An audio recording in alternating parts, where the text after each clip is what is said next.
ऊंडे तले और पानी पीर में इतनी तक पुगा कि बांडासर गांव है जहां के एक 80 साल के बुजुर्ग थे लोंगे खान जी, उनसे मैंने वादा किया था कि साहब पानी पहुंचाऊंगा।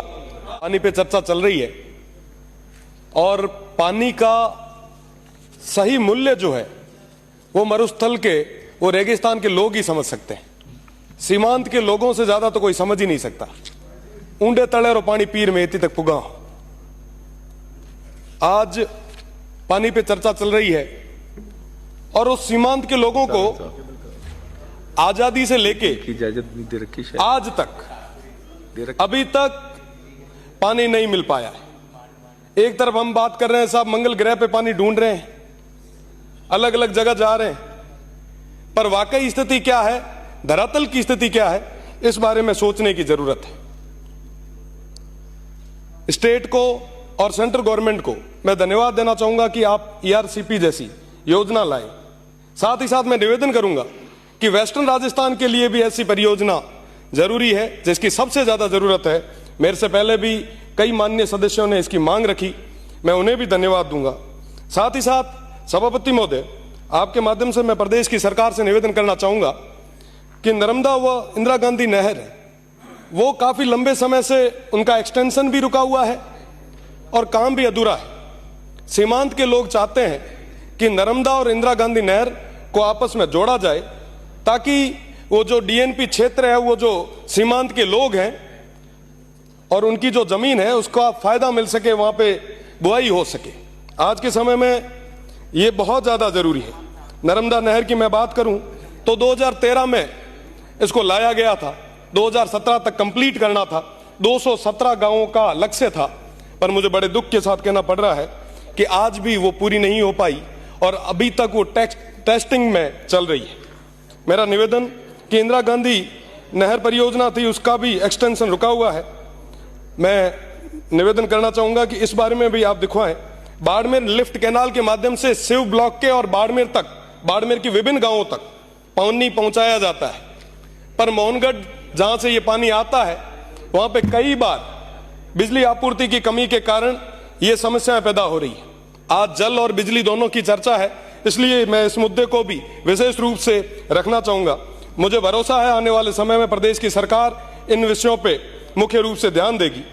आप जो ट्यूबवेल दे रहे हैं, माननीय मंत्री जी ने अभी, सरकार ने जो ट्यूबवेल, जो हेडपंप्स की अभी हमें जो दी है, मैं उनके लिए भी धन्यवाद देना चाहूंगा। उससे पहले भी हमें कई सारे हेडपंप आपने दिए, उसके लिए भी मैं धन्यवाद दूंगा। आप जो हेडपंप दे रहे हैं वो बोरवेल 600-700 फीट के बाद में आपका विभाग कहता है कि साहब इससे ज्यादा हम कर नहीं सकते, अमाउंट इतना ही है। हमारा वो भौगोलिक क्षेत्र जो है, भौगोलिक जो स्थितियां हैं वो अलग है। वहां की 900-1000 फीट उपेल तो के पानी को नहीं, आप 600 तक खोतरे छोड़ दिया करो। वहां पे जरूरत है कि प्रॉपर तरीके से ट्यूबवेल्स हो, उन लोगों को पानी के लिए भटकना नहीं पड़े। एक डाणी से दूसरी डाणी के बीच का जो गैप है वो बहुत ज्यादा है। मेरा निवेदन कि आप इस बारे में भी सोचें। साथ ही साथ जो पुराने हमारे संसाधन थे, बेरियां थी, बावड़ियां थी, हमने उनका रखरखाव छोड़ दिया।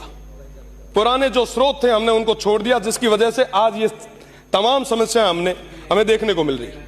मेरा निवेदन रहेगा कि आप एक विशेष पैकेज बनाएं, विशेषकर सीमांत के उन लोगों के लिए, ताकि वो जो बेरियां हैं, वो बावड़ियां हैं, वो तालाब है, उनको हम पूरे तरीके से संरक्षित कर सके। साथ ही साथ एक जायका का प्रोजेक्ट रुका हुआ है, काफी लंबे समय से वो पेंडिंग चल रहा है। चोटन की 18 पंचायतें जो मेरी आ रही है, उसके साथ साथ चोटन क्षेत्र के भी कई सारे गांव इससे प्रभावित हो रहे हैं। मेरा निवेदन कि आप इस बारे में भी सोचें। मेरा निवेदन कि स्टाफ की बहुत ज्यादा कमी है। आपको बताना चाहूंगा कि जो नर्मदा है वहां आलेटी से लेके गडरा तक लगभग 5 अय्यन लगते हैं, पर वहां पे 1 अय्यन ही पोस्टेड है। मेरा निवेदन कि आप स्टाफ को भेजें और कम से कम जिनसे कोई जो पिछली गवर्नमेंट में सही काम नहीं कर रहे थे आप तो उनको भी भेज दो, पर हमारी वो पोस्टें भर दो, ऐसा मेरा निवेदन रहेगा। साथ ही साथ काफी लंबे समय से ये जो गर्मी के दिनों में आप कार्मिक लगाते हैं, इनके अंदर कई सारी अनियमितताएं हैं। आप इन ठेकों पे विशेषकर जांच करवाएं। लंबे समय से, जब से ये आपने ठेका प्रथा शुरू की है तब से लेके आज तक इसमें भारी अनियमितताएं हैं, आप इसकी जांच कराएं। थोड़े दिन पहले मैं एक बस माननीय सबब दो, मैं एक गांव बिजावल में गया, वहां बिजावल में गया, आप सोचो कि वो गांव जहां पे नेटवर्क नहीं है, वहां पे कई सारे लोग, बड़े बुजुर्ग, 80-90 साल के बुजुर्ग, वो उस टंकी के नीचे बैठे थे। वो कह रहे हैं कि साहब 30 दिन से हमें पानी नहीं मिल रहा। धरना दे रहे थे। साहब धरने की स्थितियां क्यों पैदा होती है, इसके बारे में भी हमें विचार करना होगा। साथ ही साथ मेरा निवेदन रहेगा, बस एक मिनट साहब, इन तमाम मैं आपसे निवेदन करना चाहूंगा कि बांडासर गांव है जहां के एक 80 साल के बुजुर्ग थे, लोंगे खान जी, उनसे मैंने वादा किया था कि साहब पानी पहुंचाऊंगा। माननीय सभापति महोदय, आपने मुझे